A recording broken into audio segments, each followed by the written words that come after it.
Hi friends, మీరు film, politics, sports, viral news updates తెలుసుకోవాలనుకుంటున్నారా? అయితే మీ న్యూస్ యాప్ ని ఇన్స్టాల్ చేసుకోండి. ఈ యాప్ సైజ్ కేవలం 2.5 MB మాత్రమే. ఈ యాప్ లో మీరు కూడా న్యూస్ పోస్ట్ చేయవచ్చు. మీ న్యూస్ యాప్ ని ఒకసారి ఇన్స్టాల్ చేసుకోండి, నచ్చకపోతే అన్ఇన్స్టాల్ చేయండి. ఈ యాప్ లింక్ వీడియో కింద డిస్క్రిప్షన్ లో ఉంటుంది. ఇన్స్టాల్ చేయడం మాత్రం మర్చిపోకండి.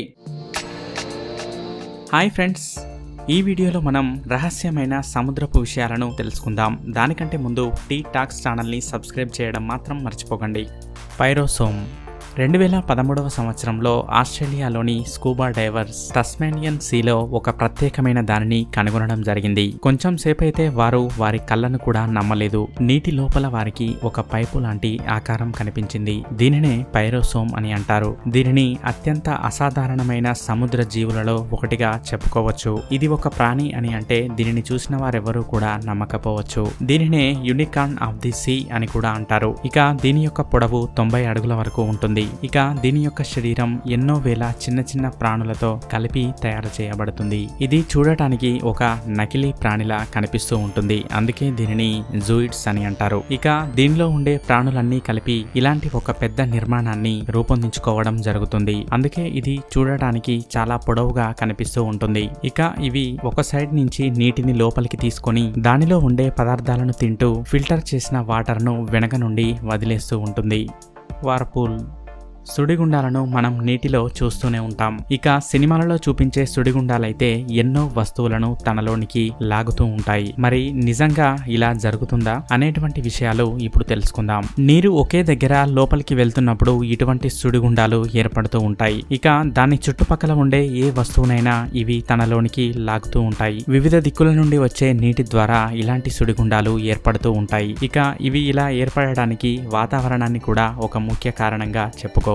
ఈ వాతావరణం కారణంగానే సుడిగుండం అత్యంత బలంగా తయారవుతుంది. వీటిలో కొన్ని సాధారణమైనవే ఉంటాయి, కానీ కొన్ని మాత్రం అధిక బలమైనవి ఉంటాయి. వాటినే మెయిల్ స్ట్రోమ్స్ అని అంటారు. ఇవి ఏ వస్తువునైనా తన లోపలికి లాగి ఎక్కడో ఒక దగ్గర తేలేలా చేస్తూ ఉంటుంది. సాధారణమైన సుడిగుండం లాంటి దాన్ని మనం మన ఇంట్లో ఉన్న సింక్ లో కూడా గమనించవచ్చు. కానీ నీటిలో ఏర్పడే సుడిగుండం మాత్రం అత్యంత బలమైనది. ఇక వీటి వల్ల పెద్ద పెద్ద పడవలకు ఎటువంటి ప్రమాదం లేదు అని చెబుతూ ఉంటారు. కానీ చరిత్రలోని కొన్ని విషయాలను గమనిస్తే కనుక పడవలు కూడా దీనిలోనికి వెళ్తూ ఉంటాయి అని తెలుసుకోవచ్చు. చిన్న చిన్న వస్తువులను ఈజీగా ఇది తనలోనికి లాగేసుకోగలదు. ఇక వీటిలో మనిషి మునిగితే మాత్రం మరణం కూడా సంభవించవచ్చు. ఇక దీని గురించే కొందరు రచయితలు తమ యొక్క కథలలో మరియు కవితలలో ప్రస్తావించడం జరిగింది.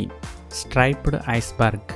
అంటార్కిటికాలో చూసినట్లయితే ఈ మంచుగడ్డలు ఎక్కువగా కనిపిస్తూ ఉంటాయి. ఈ మంచుగడ్డలలోనే కొన్నింటిపై వివిధ రంగుల చారలు కనిపిస్తూ ఉంటాయి. ఈ స్ట్రైప్స్ కొన్ని బ్లాక్ కలర్ లో ఉంటే మరికొన్ని బ్లూ కలర్ లో కనిపిస్తూ ఉంటాయి. ఇటువంటి వాటినే స్ట్రైప్డ్ ఐస్బర్గ్ అని అంటారు. ఇవి ఎలా ఏర్పడతాయంటే సముద్రంలోని నీరు ఈ ఐస్బర్గ్ తో కలిసినప్పుడు ఒక రకమైన చర్య జరిగి ఇలాంటి స్ట్రైప్స్ ఏర్పడుతూ ఉంటాయి. ఇక ఈ స్ట్రైప్సే వాతావరణాన్ని బట్టి రంగులు మారుతూ ఉంటాయి. సముద్రం నీటిలోని ఉండే కణాలు మరియు ఇతర పదార్థాలు, బ్యాక్టీరియా అంతా కలిసి మంచుపై ఇలా స్ట్రైప్స్ రూపంలో ఏర్పడుతూ ఉంటాయి. ఇలా చారలతో ఏర్పడిన ఐస్బర్గ్స్ చూడడానికి ఎంతో ప్రత్యేకంగా కనిపిస్తూ ఉంటాయి.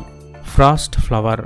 సెప్టెంబర్ 2, 2009వ సంవత్సరంలో ఉత్తర ధ్రువం నుండి వాషింగ్టన్ కి వెళ్తున్న వాషింగ్టన్ జీవ విజ్ఞాన శాస్త్రవేత్తలు నీటిపై ఉన్న ఈ ఫ్లవర్స్ ని చూసి ఆశ్చర్యపోవడం జరిగింది. సముద్రంలోని ఒక ప్రాంతం అంతా కూడా ఇటువంటి ఫ్లవర్సే వారికి కనిపించాయి. ఇక ఈ ఫ్లవర్స్ నే వారు కొన్నింటిని పరిశీలించడం జరిగింది. ఆ పూల లాంటి నిర్మాణంలో ఎన్నో లక్షల బ్యాక్టీరియాలు ఉండడాన్ని వారు గమనించారు. ఇటువంటి ఫ్లవర్స్ చల్లని ప్రాంతాలలోనే ఎక్కువగా కనిపిస్తూ ఉంటాయి. టెంపరేచర్ అతి తక్కువగా ఉన్న కారణంగా నీరు గడ్డకట్టి ఇలా ఫ్లవర్స్ రూపంలో కనిపిస్తూ ఉంటాయి. మైనస్ టెంపరేచర్ ఉన్నప్పుడు ఎక్కువగా ఇలాంటివి కనిపిస్తూ ఉంటాయి. ఇక సముద్రపు నీటిలో ఉప్పు ఎక్కువగా ఉంటుంది కాబట్టి దాని కారణంగానే ఈ ఫ్లవర్స్ క్రిస్టల్స్ రూపంలో కనిపిస్తూ ఉంటాయి.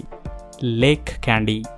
లేక్ క్యాండీ అనే సరస్సు కజకిస్తాన్లో ఉంది. చూడటానికి ఇది అత్యంత అందంగా మరియు ఆకర్షణీయంగా కనిపిస్తూ ఉంటుంది. కానీ మరింత పరిశీలించి చూసినట్లయితే ఈ సరస్సులో కర్రలు కూడా కనిపిస్తూ ఉంటాయి. నిజానికి ఇవి చెట్లు. ఈ చెట్ల యొక్క మరికొంత భాగం ఈ నీటి లోపల మునిగిపోయి ఉంది. లోపల ఇది చూడటానికి ఒక అడవిలా కనిపిస్తూ ఉంటుంది. 1911వ సంవత్సరంలో వచ్చిన భూకంపం ద్వారా ఇవి ఇలా ఏర్పడ్డాయి అని చెప్పవచ్చు. భూకంపం కారణంగా అక్కడ దారి మూసుకుపోయి లేకపోవడం వల్ల నీరన్నీ కూడా ఇక్కడే ఆగిపోవడం జరిగింది. ఇక దానికి తోడు వచ్చిన వర్షాల కారణంగా ఇక్కడ చెట్లు ఉండే ప్రాంతం అంతా కూడా మునిగిపోవడం జరిగింది. ఇలా ఉండి చాలా కాలం అయ్యింది కాబట్టి ఆ చెట్లన్నీ కూడా ఎండిపోవడం జరిగింది. కానీ లోపల దాని వేర్లు మాత్రం పూర్తిగా ఎండిపోలేదు. అలా లోపలి వేర్లు పెరుగుతూనే ఉన్నాయి. ఇక ఈ సరస్సు సముద్ర మట్టానికి సుమారుగా 2000 మీటర్ల ఎత్తులో ఉంటుంది. ఈ సరస్సులోని నీరు చాలా చల్లగా ఉంటాయి. ఈ చెట్ల కారణంగానే ఈ సరస్సు అత్యంత ఆకర్షణీయంగా కనిపిస్తూ ఉంటుంది. ఇక నీరు కూడా స్వచ్ఛంగా ఉండడం వల్ల లోపల ఉండే వేర్లు కూడా కనిపిస్తూ ఉంటాయి. శీతాకాలంలో ఈ నీరు గడ్డకడుతూ ఉంటుంది. Methane bubble.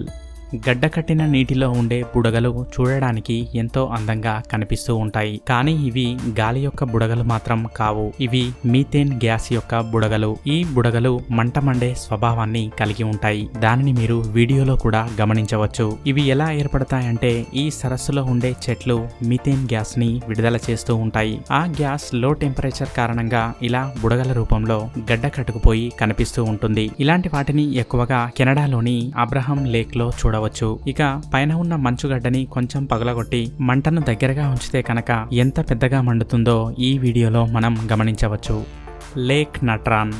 ఈ సరస్సు టాంజానియాలో ఉంది. ఈ సరస్సు చాలా ప్రత్యేకమైనది. ఈ సరస్సులోని నీటిలో ఉప్పు మరియు ఖనిజ లవణాలు ఎక్కువగా ఉంటాయి. దీనిని అత్యంత భయంకరమైన సరస్సుగా కూడా పేర్కొంటారు. ఇక నిక్ బ్రాంట్ అనే ఒక ఫోటోగ్రాఫర్ ఇక్కడికి చూడటం కోసం వెళ్లడం జరిగింది. కానీ అక్కడి దృశ్యాలను చూసి ఈయన ఆశ్చర్యపోయాడు. ఎందుకంటే ఈ సరస్సు అంచులో వివిధ రకాల పక్షుల స్టాచ్యూస్ కనిపించాయి. ఇవన్నీ కూడా అక్కడే చనిపోయిన పక్షులవి మరియు జంతువులవి. ఈ నీటిలో కొన్ని ప్రత్యేక పదార్థాలు ఎక్కువగా ఉండడం వల్ల ఆ నీటిలోనికి వచ్చిన పక్షులు మరియు జంతువులు అన్ని కూడా చనిపోవడం జరిగింది. ఇక ఈ నీటిలోని పదార్థాల కారణంగానే ఇవి పాడవకుండా ఎప్పటికీ అలానే ఉంటాయి. ఈ సరస్సులోని నీటి యొక్క pH శాతం ఎక్కువ. అందుకే పక్షులు మరియు జంతువులు చనిపోయినా కూడా అలానే కనిపిస్తూ ఉంటాయి. కానీ కొన్ని రకాల ప్రత్యేకమైన పక్షులు మరియు చేపలు ఉప్పు శాతం తక్కువగా ఉన్నటువంటి ప్రాంతాల్లో కనిపిస్తూ ఉంటాయి. చూసారుగా ఫ్రెండ్స్, ఈ వీడియో కనుక మీకు నచ్చినట్లయితే లైక్ చేయండి, షేర్ చేయండి. ఇలాంటి మరికొన్ని ఇంట్రెస్టింగ్ టాపిక్స్ గురించి తెలుసుకోవాలంటే టీ టాక్స్ ఛానల్ని సబ్స్క్రైబ్ చేయడం మాత్రం మర్చిపోకండి. Thank you for watching.